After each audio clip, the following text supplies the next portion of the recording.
The cold morning air bit through Harold Whitman's faded denim jacket as he stood quietly outside the dealership that still bore his family name in bold blue and silver letters. Whitman Automotive. 6 locations across the state, all built on his father's legacy and his own grit. But standing there now, he felt like a stranger outside a church that had lost its preacher. He adjusted the old ball cap lower over his brow, catching a glimpse of himself in the mirror of a nearby Jeep. The thick white beard, the worn-out glasses, the cane he didn't always need. He didn't just look retired, he looked invisible.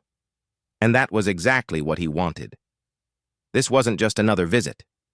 Harold had read every report his district manager sent in over the past year, and while sales held steady, the complaint folder in his inbox grew fatter by the month. Swindled buyers, refused repairs. Miscommunications, they called them. But Harold had been in this business long enough to smell something deeper than poor customer service. This dealership was rotting from the inside, and today he was going to see just how deep it went.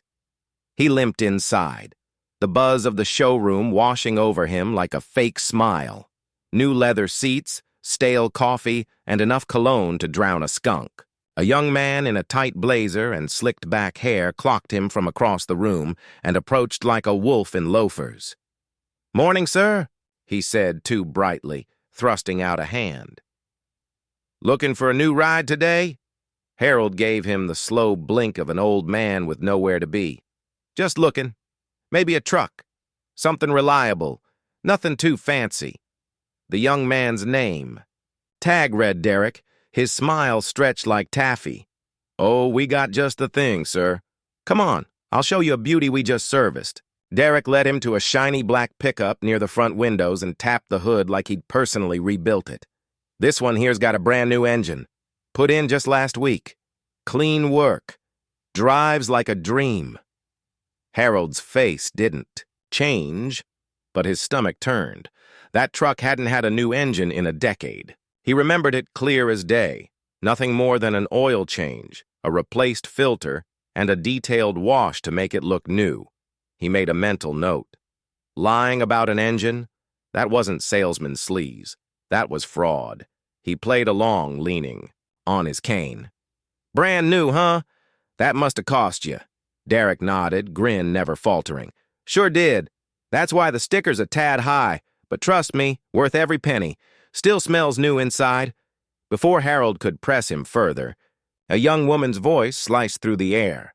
"That's not true." Both men turned. A petite woman with a dealership polo, hair pulled back in a ponytail, stood with her arms crossed. Her name tag read, Lisa.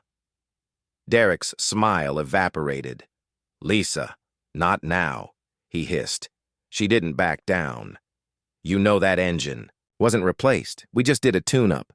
You want to run the numbers or sell the car?" Derek snapped.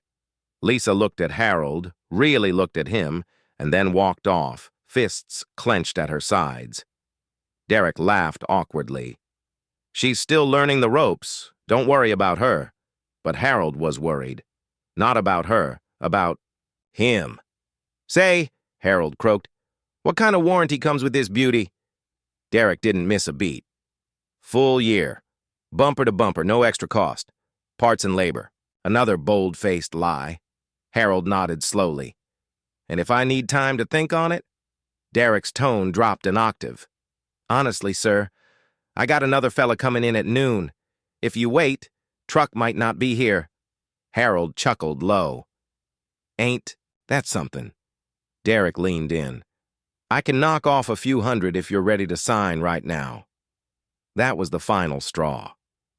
Harold straightened slowly, then reached up and pulled off his cap. The glasses came off next. His white hair was brushed back, and the lines on his face straightened with quiet fury. Derek squinted. His confident smile collapsed. "You don't recognize me?" Harold said, voice firmer now. "I'm Harold Whitman. I own this place." Derek went pale as primer. His mouth moved, but no words came out. "Get your manager," Harold said coldly. "Now." Harold didn't flinch as Derek stammered and bolted to the manager's office, his polished shoes squeaking with each panicked step. The other employees had begun to take notice now. Whispers and darting eyes moved like ripples across the showroom floor. Most didn't recognize him yet. But they would. The manager emerged moments later, a stocky man in his 40s with thinning hair and a navy blue blazer, the kind they gave to management to look important. His eyes widened the moment they landed on Harold. The disguise was gone, and so was the illusion that things were fine. "Mr. Whitman," the manager said, voice strained as he reached out for a handshake. "We weren't expecting you today." "No," Harold said flatly, ignoring the outstretched hand. "You weren't." He gestured toward the glass-walled office and started walking. They followed, Derek a step behind, his posture a cross between nervous and angry.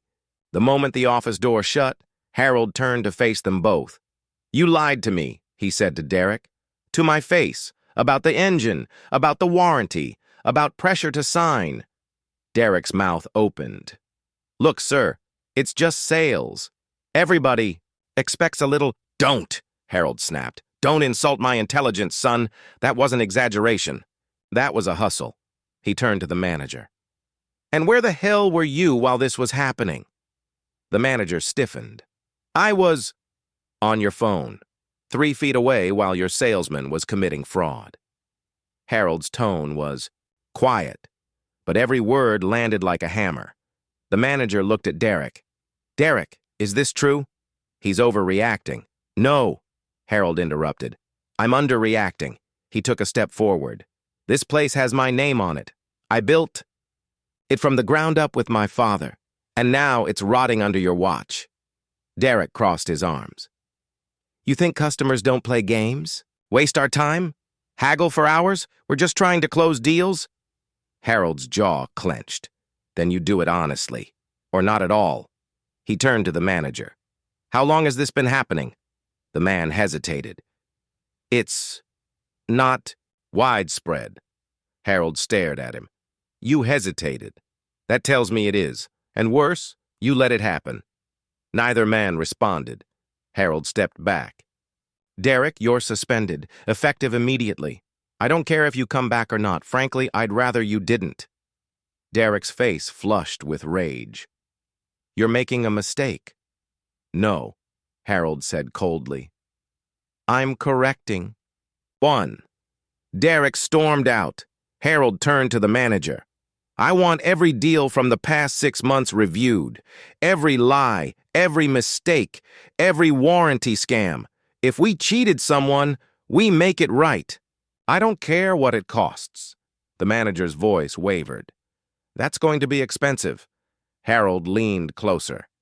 "Not as expensive as a lawsuit, or a scandal, or my name being dragged through the dirt." The man nodded slowly. "Understood." "One more thing," Harold said. "Where's Lisa?" The manager blinked. "Reception desk, I think." "Send her to my office. Now." Lisa knocked softly on the office door, her expression guarded as she stepped inside. Harold sat behind the desk now, the same desk his father once occupied when this place still stood for something. The room felt smaller than he remembered. Maybe it was the shame clinging to its walls. He motioned to the chair across from him. "Sit." She did, folding her hands in her lap, but her shoulders stayed square, her eyes unflinching. Good. Harold liked that. "You knew he was lying," Harold said plainly. "And you called him out. Why?" Lisa blinked, surprised at the question. "Because it was wrong." He nodded slowly. "That's rare around here. Most folks learn to keep their head down." Her eyes dropped to the floor. "I've seen it happen before. Salesmen promising extended warranties that don't exist.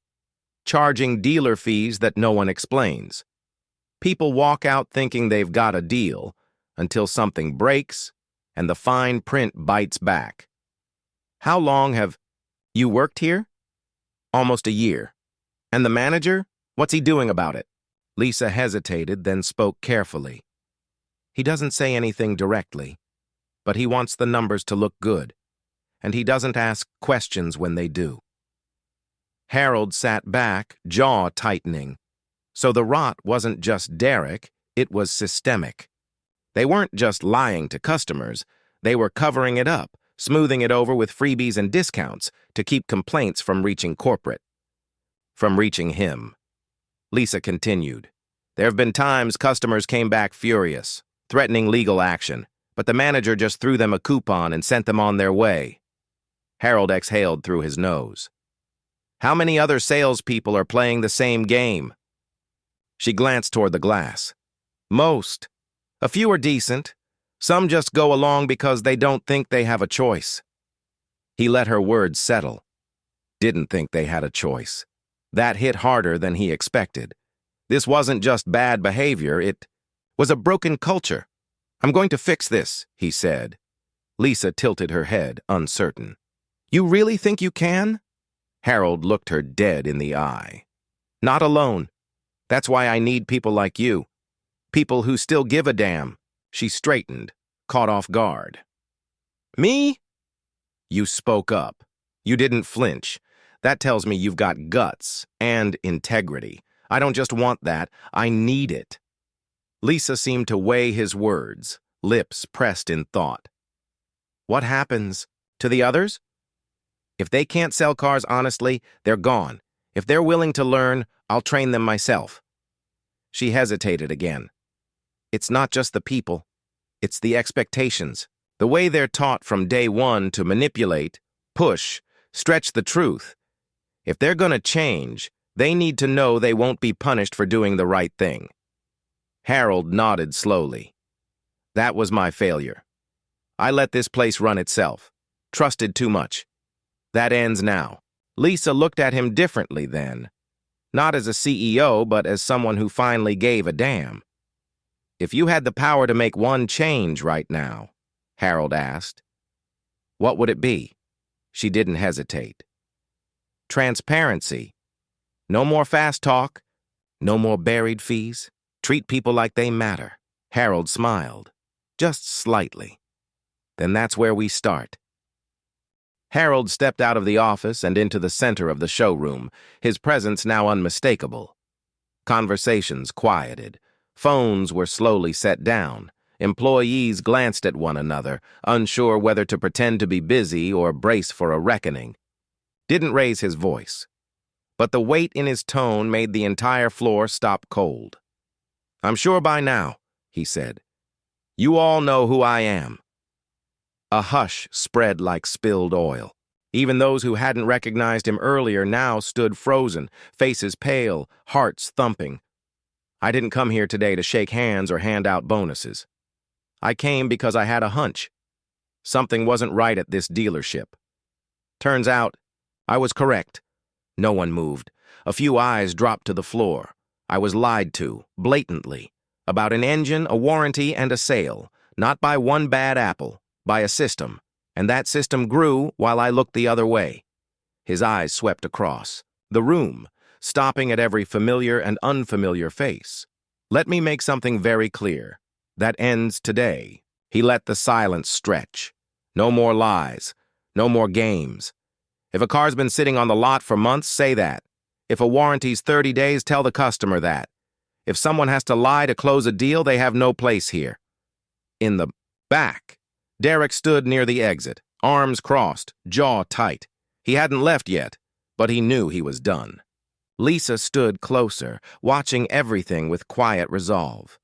Harold continued, voice steady.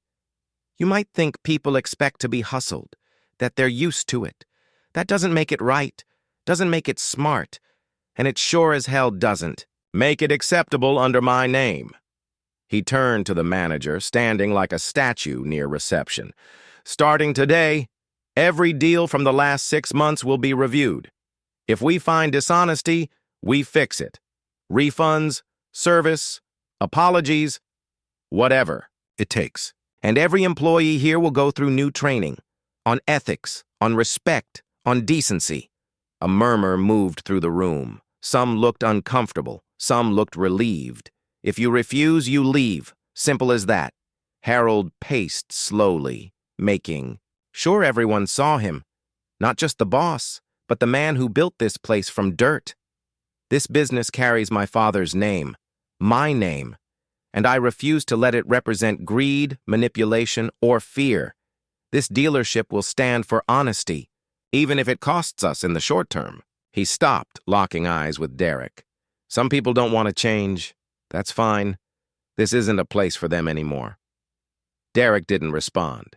He turned, jaw clenched, and walked out through the front doors without a word. No one stopped him. Lisa stepped forward. "I think this is the right move," she said, voice steady. "Customers should be able to buy a car without wondering what they're not being told." Harold gave a firm nod. "That's the kind of thinking that'll keep this place alive." He turned back to the staff. "Starting now, this is a different kind of dealership. Some of you won't like it. That's fine. You're free to leave. But for those who stay, you'll sell with integrity, or not at all." And with that he walked away, not needing applause or nods. He'd dropped the stone. Now it was time to see how far the ripples would go. Later that afternoon, Harold stood by the window in the manager's office, arms folded, eyes watching the lot as cars rolled past under the blistering sun. He didn't say much. He didn't need to. The storm had passed, but the cleanup was just beginning. Behind him, the manager sat stiffly at the desk, a thin folder open between them. "We've started reviewing the contracts," the manager said. "Found at least 4 deals this month. A loan where warranties were misrepresented, a couple where interest rates were quietly bumped at signing." Harold didn't blink. "Fix everyone. I want calls made, apologies given, refunds issued." The manager nodded, clearly uncomfortable. "It's going to hit our numbers." Harold turned to face him. "I'm not here to protect numbers. I'm here to protect this name." A silence hung before the manager finally sighed, the resistance in his shoulders softening. "You were right. I let this happen." "You did," Harold said, "but now you've got a choice. Clean it up, or I'll find someone who will." The man nodded again, this time slower, more honest. "I'll do it." Harold left the office and walked through the showroom, passing each desk, each anxious face. He wasn't a young man anymore, but his steps were solid, his gaze steady. He'd seen too many places like this fall, good names ruined by shortcuts and slippery words. Not this one. Not on his watch. Near the exit, he saw Derek standing by his car, arguing quietly with another salesman. Harold didn't bother hiding his approach. Derek turned as he neared, arms folded across his chest. "You coming out to say goodbye?" "I came to ask what you're planning." Derek gave a humorless chuckle. "What do you think? I've got offers. Places that care about closing deals, not sermonizing." Harold nodded. "That's your choice." "You're making a mistake," Derek said flatly. "Customers don't come here for honesty. They come to feel like they got a deal. Doesn't matter if it's true. You'll see." Harold looked him in the eye. "Then you were never selling cars. You were selling lies. And I don't sell lies." Derek's jaw tightened, but he said nothing. He opened his car door and got in. Didn't even look back as he drove off the lot. Harold watched him go with no anger, no satisfaction, just certainty. Some people could change. Derek wasn't one of them. As he walked back inside, Lisa met him near the front desk. "He's gone," she said softly. Harold nodded. "Good. Now we start building something better." She looked at him curiously. "What do you want me to do?" "Same thing you did today," he replied. "Call out lies. Stand your ground. Be honest, even when it costs you." Lisa's face shifted, a flicker of something bright, respect, maybe even hope. "I can do that." "I know," he said. He turned back to the showroom. There was still uncertainty in the air, mistrust, unease. Some employees would try to adapt, Others would leave quietly in the coming weeks. But that was all right. Harold didn't need 100 salespeople. He needed a handful of good ones. Before the day ended, he held a short meeting. No shouting, no threats. Just a simple message. We're done hiding behind numbers. We're going to earn trust now. That's the new currency here. And then he walked the floor, spoke with customers, shook hands, watched as Lisa sold her next vehicle honestly, step by step. No pressure, no fast talk. For the first time in a long time, Harold Whitman felt proud of the business his father built, and the kind of future it might still have. The end.